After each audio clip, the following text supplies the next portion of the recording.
comment limiter les risques psychosociaux? Donc les risques psychosociaux, très rapidement, c'est les risques liés à sa santé mentale qui peut déteindre après sur notre santé physique et sur notre vie personnelle. Donc là, ça peut être de la dépression, par exemple, liée à beaucoup trop de stress, de pression managériale derrière.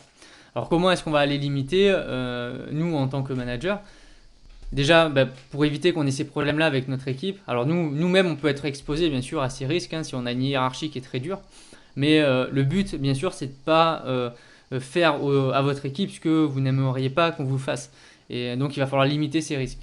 Comment est-ce que vous allez le faire? Déjà, bien évaluer la charge de travail, c'est-à-dire qu'on va se demander toujours si le nombre de salariés est suffisant. Alors, il ne faut pas qu'il y ait trop de monde parce qu'au bout d'un moment, ça va susciter l'ennui si il y a trop de monde pour faire exactement la même chose. Par contre, au bout d'un moment, s'il y a du surmenage et qu'il y a trop d'absents et vous les remplacez jamais, au bout d'un moment, quand il n'y a qu'un absent, ok, on va pouvoir peut-être pallier au truc. Par contre, en demander toujours plus, au bout d'un moment, ça va créer des tensions et de la fatigue. Après, il va falloir offrir de l'autonomie et des responsabilités pour avoir un certain épanouissement professionnel de la personne. C'est-à-dire qu'au bout d'un moment, elle va peut-être rentrer dans un cycle routinier. Ça sera vraiment le moment opportun justement pour lui donner plus de responsabilités et se diversifier dans ses tâches pour qu'elle puisse s'épanouir. Il va falloir encourager et soutenir le collaborateur.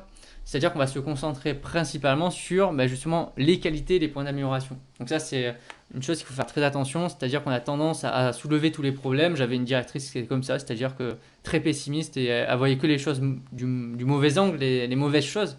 Par contre, tout ce qui était bien fait, c'était jamais dit. Et auprès des équipes, après, au bout d'un moment, ça se ressent, il y a des tensions, il y a une mauvaise ambiance qui va commencer à apparaître.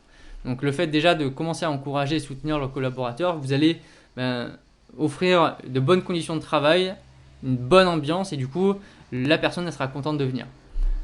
Reconnaître le travail effectué, ça va aussi avec les encouragements. Donc là, la reconnaissance du travail, c'est-à-dire remercier la personne déjà de faire son travail très très correctement, voire plus.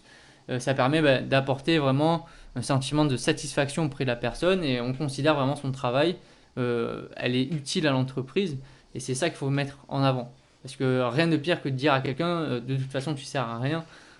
Ça c'est complètement, on devrait interdire de dire ça à certaines personnes, quoi. Alors, il va falloir aussi donner du sens à ses collaborateurs, ça va un peu avec la reconnaissance aussi, c'est-à-dire montrer en quoi est-ce que votre salarié il est important pour vous, pour votre équipe, il est important pour la bonne tenue du magasin ou de l'entreprise.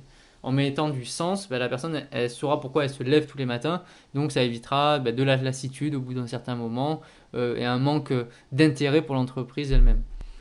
Il va falloir aussi communiquer fréquemment sur justement les décisions stratégiques prises par l'entreprise. La communication, c'est vraiment quelque chose de super important en tant que manager. Communiquer bien sûr avec votre propre hiérarchie, mais communiquer aussi avec votre équipe en permanence. Non seulement pour dispatcher le travail, mais aussi pour faire remonter les informations. Rien de pire que d'apprendre à la dernière minute qu'il va y avoir un gros changement dans l'entreprise alors qu'on n'était même pas au courant.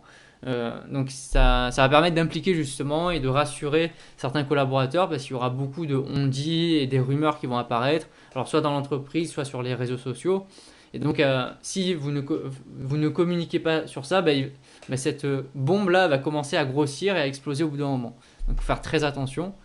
Et bien sûr, comment limiter les risques psychosociaux? En faisant une énorme rupture entre la vie professionnelle et la vie privée de vos salariés et de votre équipe. Il va falloir dissocier et avoir un équilibre entre vie pro, vie privée.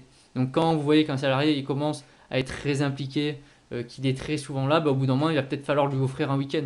Ça lui fera plaisir, il sera avec sa famille, il fera ce qu'il veut, mais ça va permettre de rétablir un certain équilibre. Ça va permettre qu'il se repose et ensuite, une fois reposé et non fatigué, il sera beaucoup plus performant et productif. Si c'est bien beau d'avoir une personne qui reste 50 heures dans la semaine, mais au bout d'un moment, elle mettra peut-être 2 fois plus de temps à faire la même tâche, alors qu'avant, quand elle était beaucoup plus reposée, elle le faisait 2 fois plus rapidement. Donc, respecter la vie professionnelle et la vie privée de chaque personne, je pense que c'est super, super important.